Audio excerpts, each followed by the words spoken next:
Frame நகர் என்ற பெயரிலே தெலுங்கிலே உருவான திரைப்படத்தினுடைய தமிழாக்கம் தான் வசந்த மாளிகை.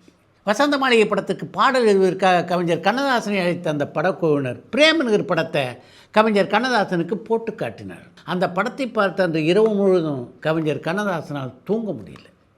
தூங்க முடியலன்னா அதுக்கு 2 காரணம். ஒன்று, அந்த பிரேம் நகர் படம் ஏற்படுத்தியிருந்த பாதிப்பு. 2வது, அவர் வாழ்க்கையில் நடந்த ஒரு சம்பவம்.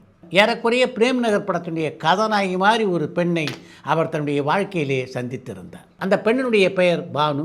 அவர் ஒரு நாடக நடிகை. வசந்த மாளிகை படத்தினுடைய கதாநாயகன் மதுவை குடிக்க ஆரம்பிக்கும் போது அதை தடுக்க அந்த படத்தினுடைய கதாநாயகி எந்த அளவுக்கு முயற்சி செய்வாரோ அதை தாண்டிய ஒரு முயற்சியை கவிஞர் கண்ணதாசன் மது குடிக்கின்ற நேரத்திலெல்லாம் செய்தவர் தான் இந்த பானு.